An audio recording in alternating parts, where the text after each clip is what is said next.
Vse oči so uprte na Bližnji vzhod, saj so se svetovni voditelji zbrali na sedežu ZE, da bi razpravljali o naraščajočih napetostih med Izraelom in Libanonom. In to prihaja v času, ko je I24 News English izvedel, da so v pripravi novi načrti za zamenjavo mirovnih sil Združenih narodov v Libanonu. Michelle Kike iz I24 News English ima podrobnosti. Sveže premirje med Izraelom in Hezbolahom se krhko drži. Tik pred dogovorom je Varnostni svet Združenih narodov v ponedeljek pozno zvečer sklical izredno srečanje. Ti dogodki pomenijo nevarno in zaskrbljujočo stopnjevanje, ki neposredno spodkopava prenehanje sovražnosti. Sporazum, ki so ga Združene države Amerike napovedale 16. aprila, spodkopava krhka diplomatska prizadevanja za zmanjšanje napetosti. Za te mednarodne voditelje narašča zaskrbljenost zaradi stopnjevanja nasilja, saj je Hezbolah razširil raketne, dronske in raketne napade na Izrael. Izrael pa je prodrl globje v Libanon in opozoril na napade na južna predmestja Bejruta. Povejmo naravnost. To je Hezbolah, ki ga podpira Iran, Spomnimo se že na začetku, da je Hezbolah, ki ga podpira Iran, odgovoren za izbruh sovražnosti, saj je Libanon in libanonsko ljudstvo potegnil v vojno, ki ni njihova. To smo nedvoumno obsodili, prav tako kot danes obsojamo nadaljevanje napadov Hezbolaha na izraelsko ozemlje. Priznavamo pravico Izraela, da se brani pred napadi Hezbolaha. Kljub temu nič ne more upravičiti nadaljevanja in obsega njegovih vojaških operacij v Libanonu, tisočev civilnih žrtev in ranjenih, prisilnega preseljevanja prebivalstva ali vse globlje okupacije libanonskega ozemlja. To predstavlja veliko strateško napako na strani Izraela. ves svet je čakal na še eno. Medtem ko je ves svet čakal na naslednji krog pogajanj, načrtovan za 2. junij v ameriški prestolnici, je Izrael metodično širil svojo okupacijsko območje in v sklopu taktike požgane zemlje zravnal cela naselja z zemljo. Problem je Hezbolah. Poimenujte jih. Izrael se ni nekega jutra zbudil in se odločil vstopiti v Libanon, ker bi si to želeli. Ne želimo si stopnjevanja. Ne želimo libanonskega ozemlja. Izrael ne išče konflikta z libanonskim narodom.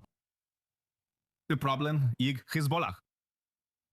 In zadnji 3 govorci v tej sobi niso omenili Hezbolaha. Pakistanski veleposlanik, gospa predsednica in libanonski veleposlanik. Nihče ga ni mogel dejansko poimenovati. Ampak to je razlog, da nismo imeli izbire in smo morali vstopiti v Libanon. Problem je Hezbolah. Poimenujte jih. To se dogaja potem, ko I24 izve, da bi lahko mirovne sile ZN, ki delujejo v Južnem Libanonu in so znane kot UNIFIL, kmalu dobile zamenjavo. Po pismu, ki ga je pridobil I24 News English in je bilo poslano Varnostnemu svetu, generalni sekretar ZDVNN Antonio Guterres je Varnostnemu svetu ZDVNN predlagal, da se ustanovi nova sila, ki bi nadomestila UNIFIL, ki trenutno ob modri črti blizu libanonske meje z Izraelom razporeja približno 7500 mirovnikov in deluje že od leta 1978. Lani je Varnostni svet pod pritiskom ZDA odločil, da bo UNIFIL ukinjen konec leta 2026. Ta nov predlog očitno ponuja obvod z vzpostavitvijo nove misije v drugačnem okviru.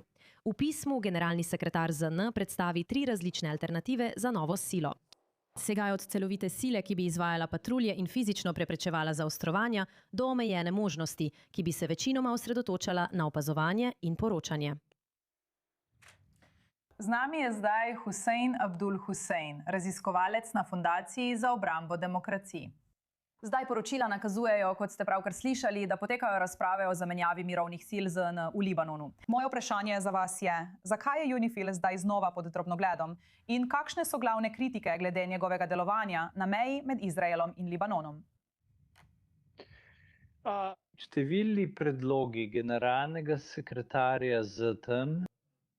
Eden od njih je, da bi moral biti UNIFIL ali nekaj, kar je podobno UNIFILu, nekaj, kar poroča o kršitvah na obeh straneh meje, tam nameščeno. UNIFIL je tam že od leta 1978, vendar rezultati niso tako odlični, kot bi si želeli.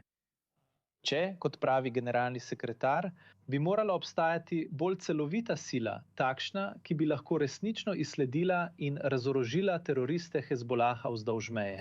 Mislim, da čeprav se to sliši kot dobra ideja, ne deluje, ker vsaka takšna dejavnost zahteva obveščevalne podatke. Ne moreš imeti enostavno vojakov, ki tam stojijo in čakajo, da se Hezbolah pojavi, oborožen, nato pa jih začnejo loviti. Torej, resnično mislim, da takšna sila, mednarodne mirovne sile, delujejo le, ko imaš izpraznjeno, demilitarizirano območje, kot je tisto med Sirijo in Izraelom, ali morda kot tisto med obema Korejama. Ampak da imaš sile ZN, ki se samo vozijo med lokalnim prebivalstvom, mislim, da to v preteklosti ni delovalo, mislim, da tudi v prihodnosti ne bo delovalo. Če bi obstajal nov mednarodni mehanizem, ki bi nadomestil UNIFIL, kaj bi moral dejansko narediti drugače, da bi preprečil Hezbolahu ponovno vzpostavitev svoje vojaške prisotnosti v Južnem Libanonu? UNIFIL je bila ustanovljena z resolucijo Varnostnega sveta ZN. Mislim, da bo vsaka podobna sila potrebovala takšno resolucijo. Nisem prepričan, da je to mogoče. Nisem prepričan, da se bo Washington strinjal, ker veste, mi smo bili tisti, ki smo uničili prvi UNIFIL. Zato nam nima smisla, da bi obnovili ali ustvarili še en UNIFIL pod drugim imenom. Mehanizem, ki bi ga potrebovala katerakoli mednarodna sila, kot sem rekel, bi potrebovali veliko obveščevalnih podatkov na terenu in morali bi biti pripravljeni na izgubo ljudi. Nisem prepričan, ali te države, ki običajno pošiljajo svoje enote, pošiljajo svoje vojake z mislijo, da bodo samo sedeli in opazovali. Ali bo katera od teh držav, recimo Španija ali Francija ali Italija ali Irska, veste, to so tiste, ki sestavljajo trenutno UNIFIL, ali so pripravljene začeti ali se vključiti v streljanje s Hezbolahom in morda izgubiti nekaj svojih vojakov. Mislim, da se to ne bo zgodilo. Mislim, da je to fantazija. Na tej točki se sliši kot samorok, da bi lahko neka sila res naredila to, kar bi libanonska vojska morala že dolgo časa početi. Kar me seveda pripelje do pogovorov, ki jih danes znova spremljamo med Libanonom in Izraelom. Še posebej glede na posledice, o katerih poročajo, če jih tako lahko imenujemo, med Trumpom in Netanjahujem. Zelo napet telefonski pogovor v ponedeljek glede izraelskih dejavnosti v Libanonu kot posledica ognja Hezbolaha v Izrael. Kaj mislite, da bi se lahko spremenilo v današnjih pogajanjih, če sploh kaj? Mislim, da smo včeraj videli le manjšo zaplet. Nekdo v Washingtonu in nekdo v Bejrutu je odprl tretji kanal, morda stranski kanal, ki je zaobšel obstoječi kanal, ki ga vodita predsednik Aoun in premier Salam.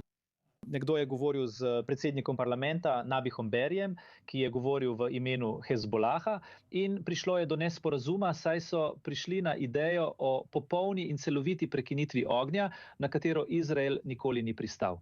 Torej je šlo za nesporazum, bila je to začasna motnja, upam, da danes nadaljujejo tam, kjer so končali. Mislim, da se vse strani strinjajo glede istega cilja. Hezbolah mora biti razorožen.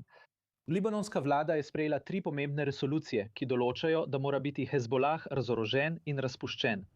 In mislim, da je namen teh pogovorov pomagati libanonski vladi in libanonskim oboroženim silam, da uveljavijo lastne resolucije in seveda tudi resolucijo Varnostnega sveta ZN 1701.